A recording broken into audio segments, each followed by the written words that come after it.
명절 연휴이고 주일입니다. 그리고 오늘 읽었던 이 본문은 지난주 읽었던 본문과 같습니다. 지난주에 설교를 준비하다가 설교의 양이 많아서 두 번에 나누어서 설교하려고 일부러 지난주 설교도 절반 정도의 분량을 한 것 같습니다. 지난주 설교를 잠깐 요약해 보자면 우리 인생의 길은 존 버년이 쓴 철로 역정과도 같은 삶을 산다. 순례의 길을 가는 것이다 라고 말씀을 드렸습니다. 그래서 잠깐 살아가 있는 이 현생에서 여기가 영원히 머물 것이라고 생각하는 어리석은 자들이 의외로 많다라는 것이죠. 마치 여기가 영원한 곳처럼 삶을 살아가면서 여기서 사는 삶과 또한 여기서 살아가는 모든 것들이 계속 유지되고 끝없이 이어질 것이다 라는 착각을 가지고 살아가는데 그렇지 않다라는 것입니다. 그래서 믿음을 갖고 살아가는 모든 사람들은 우리의 삶과 생활이 그리고 우리의 인생이 순례의 길을 가는 거예요. 길을 떠나는 것과도 같습니다. 그리고 그 길에는 목적지가 있습니다. 목적지. 그냥 마구잡이로 유리하거나 방황하는 것이 아니라 그 여정에 끝이 있다라는 것이죠. 그 목표를 향해서 살아가는 것이 우리의 믿음의 삶이다라고 말씀을 드렸습니다. 그러면 이 믿음을 따라서 살아가는 삶에 있어서 필요한 것이 무엇이냐? 그 필요한 것들을 이야기하기 전에 순례의 길을 어떻게 시작하게 되느냐라는 것을 말씀드렸습니다. 순례의 길을 처음 시작하게 되는 것은 하나님이 찾아오셔서 부르시는 그 부름에 응답하는 것으로 순례의 길을 시작하게 되는 것입니다. 그래서 많은 사람들이 하나님의 부르심을 듣지 못하였지만 또한 그 가운데서 몇몇 사람들, 특히 선택받은 이들에게 하나님이 찾아오시는 것입니다. 하나님이 찾아오셔서 그들에게 길을 떠나라 라고 말씀하신다라는 것이죠. 그가 원래 살았던 태어났던 고국 그리고 그의 친척들이 있는 그 익숙한 그곳 그리고 아버지의 그늘이 있는 그곳에서 자리를 털고 내가 너에게 보여줄 그 땅. 그러니 한 번도 가보지 않았던 곳이고 그곳이 어떤 곳인지 알지 못하지만 하나님의 인도를 따라가는 것이 순례의 길이다라고 말씀을 드렸습니다. 그래서 하나님께서 우리 모두에게도 믿음의 순례의 길을 시작할 때에 찾아오십니다. 그래서 누구누구야 이렇게 말씀하시면서 너는 이제 너의 고향 친척 아비의 집을 떠나라 라고 말씀하신다는 것이죠. 그리고 그 길을 떠나게 되는 것이 순례의 길의 시작이고 출발이 된다라고 하십니다. 그러면 거기 그냥 머물러 서 있고 싶을 것도 우리가 충분히 이해되지 않습니까? 아니 내가 그렇게 태어난 그곳이 익숙하고 편안하고 그리고 내가 보호해줄 친척들이 있고 그리고 아버지가 그곳에서 삶을 살고 있던 그 그늘 아래에서 편안하게 살면 되는데 그러면 하나님 우리를 이렇게 불러서 하나님 인도해 주시는 그곳이 어딘지도 알지 못하는 그런 불안한 삶을 저는 살고 싶지 않습니다 라고 하는 사람들이 있을 거예요. 그런데 여러분 하나님께서 우리를 찾아오셔서 부르실 때에 우리에게 하나님의 원래의 목적이 무엇이냐? 복받기를 원하시는 목적을 하나님께서 이루시도록 하신다는 것이죠. 아이들한테 공부를 해라 잔소리를 하지만 아이들이 공부하지 않으면 어떤 삶이 자기 앞에 펼쳐질 것이라는 것을 알면 공부하지 않겠습니까? 어른들한테 물어보죠. 다시 학창시절로 가서 그때 그렇게 듣기 싫었던 그 이야기를 다시 듣는다면 지금 내가 인생을 살아보니 그나마 공부라도 잘하는 게 얼마나 큰 힘과 능력인지를 알게 되면 다시 학창시절로 돌아가면 얼마나 잘하겠습니까? 그렇지 않겠습니까? 한 번만 뼈저리게 느껴보면 내가 진짜 공부 그까짓 것 하나 못해가지고 이런 꼴을 당한단 말이야. 그런 걸 한 번만 당해보면 그렇지 않아요. 하나님이 우리를 찾아오셔서 하시는 일은 우리를 복되게 해주시는 목적을 가지고 찾아오셔서 길을 떠나라라고 이야기하신다는 것이죠. 마치 지금 아이들이 가만히 앉아서 놀고 싶고 게임하고 싶고 그리고 자신들이 원하는 대로 마음껏 살고 싶은 그러한 것과 똑같이 지금 마치 네가 지금 너의 인생을 위해서 너가 해야 할 최선의 삶을 살아보아라 라고 이야기하는 것을 아이들은 싫다고 이야기하는 것과도 동일하다라는 것입니다. 여러분, 하나님은 우리의 삶을 복되게 해주시기 위해서 길을 떠나라 라고 이야기해 주시는 것이에요. 그러면 길을 떠나면 어떤 일이 있느냐? 하나님이 우리와 함께 해 주십니다. 아브라함에게 허락하신 복의 축복이 무엇입니까? 내가 너를 복이 되게 할 것이다. 너는 복이 되리라 라고 말씀하셨는데 그 복이 되는 모습이 우리가 읽었던 이 3절에 나와 있습니다. 하나님, 내가 복이 되는 것이 무엇입니까? 라고 아브라함이 물어보았을 때에 하나님이 이야기해 주시는 그 복은 이거예요. 너를 축복하는 자는 내가 그를 축복해 주겠고, 내가 너를 저주하는 그 사람은 내가 그를 저주할 것이다. 그러니 이것은 이러한 복이 있기 위해서는 하나님이 우리와 함께 해주시는 거예요. 하나님이 우리와 함께 해주시는 거예요. 그 순례의 여정에 하나님이 우리와 동행해 주신다는 것이죠. 그래서 하나님이 내가 너에게 보여줄 그 땅으로 가라라는 것은 너가 가는 그 길에 내가 너와 함께해서 너의 길을 인도해 줄 것이고 너의 삶을 동행해 줄 것이다. 그리고 그 내가 너와 동행함으로 너는 복이 될 것인데 그 복이 무엇이냐면 너를 축복하는 사람은 복을 받게 될 거고 너를 저주하는 자는 도리어 그가 저주를 받게 될 것이다 라고 이야기한 것이라는 것이죠. 사실 하나님이 만약 우리에게 너는 복이 될 것이다 라고 이야기했을 때 우리의 기대는 이와 같지 않습니까? 그러면 하나님, 제가 복이 된다면 제가 축복하는 사람은 복을 받고 제가 저주하는 사람은 복을 못 받고 저주를 받는 그것이 야말로 참된 복이지 않습니까? 라고 이야기할 법해요. 하나님, 제가 복이 된다고요? 그러면 하나님, 제가 축복하는 사람은 그가 복을 막 받고 내가 저주하는 사람은 저주를 받게 되는 그 일이 저에게 일어나는 것이 아닙니까? 라고 되물을 수 있어요. 하나님, 그게 무슨 복이란 말씀입니까? 저를 축복하는 사람이 복을 받고 저를 저주하는 사람이 저주를 받는 그것은 그 복이라고 이야기하기에는 너무 좀 애매하다는, 하나님께서 말씀하신 그 말씀의 그 본연의 복의 그 본연의 모습이라면 내가 축복하는 사람은 그 사람은 복을 받게 되고 내가 저주를 하는 사람은 저주를 받게 되어야 하지 않겠습니까? 그런데 아브라함을 축복하는 사람이 복을 받게 될 것이고 하나님으로부터 아브라함을 저주하는 사람이 저주를 받게 되는 것이 무슨 복입니까? 라고 되물을 수 있어요. 여러분, 이것이 하나님께서 말씀하신 복의 참 모습인 것입니다. 그 말 뜻은 무엇이에요? 아브라함이 하나님과 동행하면서 하나님과 동행하는 삶을 잘 살아갈 때에 아브라함은 그의 삶이 아주 지금으로 이야기하자면 삶의 준거가 되는 거예요. 준거. 뭐냐면 아브라함이 그렇게 살아간 삶을 보고 저것이야말로 바람직하고 옳고 의롭고 정의로운 삶이다라고 인정하는 사람은 그 사람은 아브라함과 똑같은 복을 받게 되는 거예요. 그런데 아브라함의 삶을 살면서 저렇게 꼭 살아야 돼? 아니면 저렇게 살 수밖에 없는 거야? 그리고 저렇게 살아가는 것은 때때로는 어두운해 보이기도 하고 미련해 보이기도 하는 그 삶을 살아가야 한단 말이야 라고 이야기하는 사람은 그는 아브라함의 삶을 멸시함으로 그가 저주를 얻게 되는 그것이 바로 하나님이 말씀하신 복이 된다는 것이죠. 이것은 복의 준거, 기준이 된다는 거예요. 기준이 된다. 우리에게도 하나님께서 아브라함과도 똑같은 언약을 하신 언약의 백성으로 이와 같은 삶을 살게 해 주실 것입니다. 그리고 우리가 삶을 살아가는 동안 많은 사람들을 만날 것이에요. 그리고 우리의 삶의 노정도 직선으로 가겠습니까?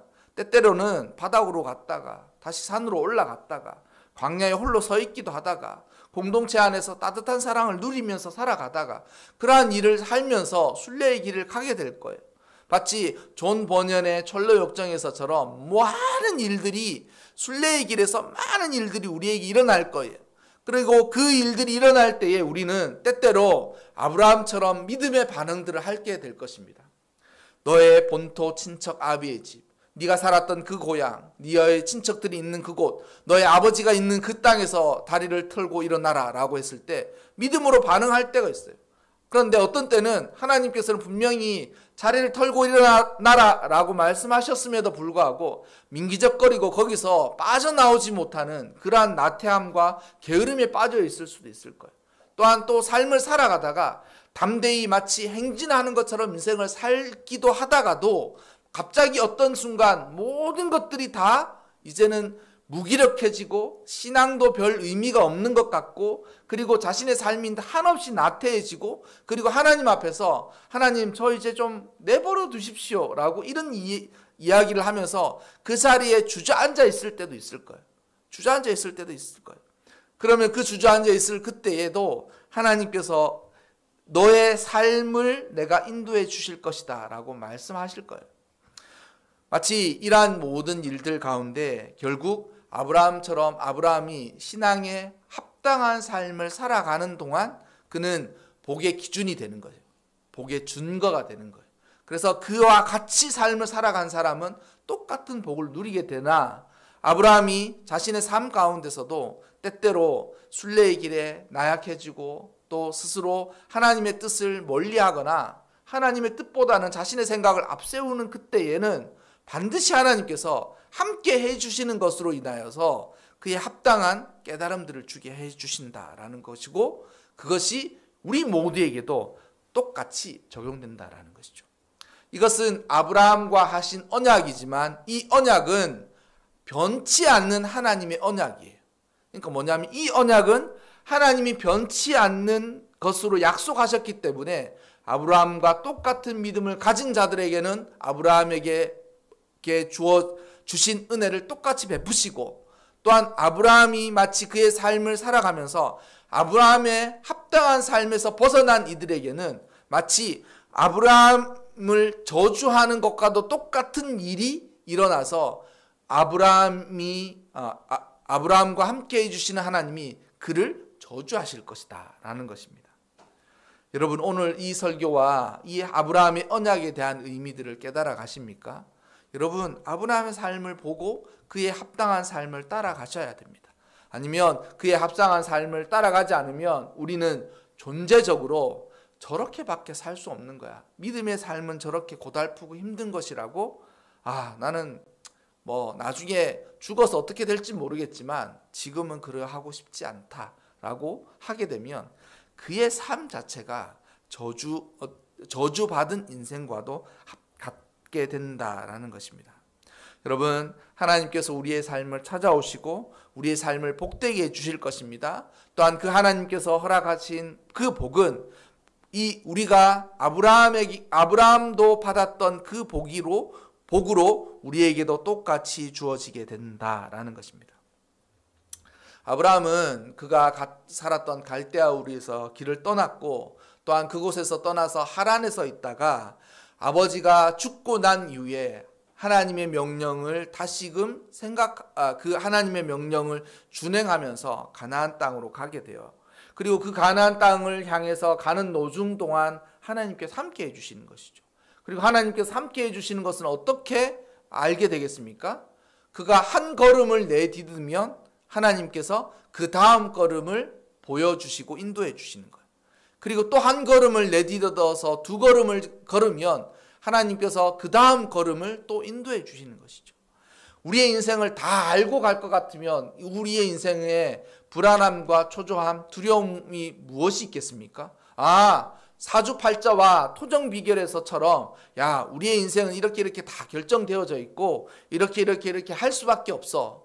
그렇게 이야기하자면 지금 대선 전국이니까 두 사람 중에 어떤 한 사람이, 네 사람 중에 누가 대통령이 될 거라는 것이 뻔하게 있으니까 열심히 노력하나 이제 다 그렇게 결정되어 있다라고 생각하는 것 아니에요? 그것이 하나님을 믿는 사람들에게는 치명적인 그게 부도덕이에요. 부도덕.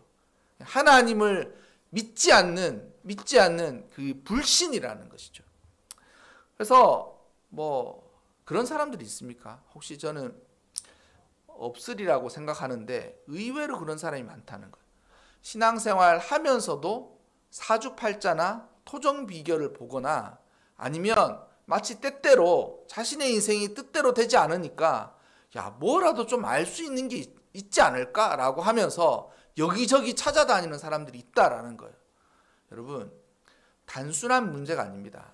그럴 수도 있지, 하도 오죽 답답하니까 그럴 수도 있지라고 이야기하겠지만 그것은 하나님 앞에서 아주 하나님을 무시하는 태도예요. 하나님을 멸시하는 태도라는 거예요. 그리고 그러한 멸시하는 태도에 하나님께서 반드시 그 사람의 인생에 하나님께서 반드시 그러한 삶을 살아갔을 때 되갚아 주셔요. 되갚아 주셔요. 저는 하나님이 살아계시는 것만큼 하나님을 그렇게 무시하는 불신앙적인 그 행동에 하나님께서 반드시 아브라함에게도 약속하셨지만 그러한 일들이 일어날 거라고 저는 생각합니다. 여러분 사주팔자니 토정비결이니 운명이니 뭐 타로점이니 이런 점이니 재미로 볼 수 있어요. 재미로 볼 수 있어요. 하지만 여러분 하나님도 그걸 재미라고 생각하실까요? 저는 절대 그렇게 생각하지 않으십니다.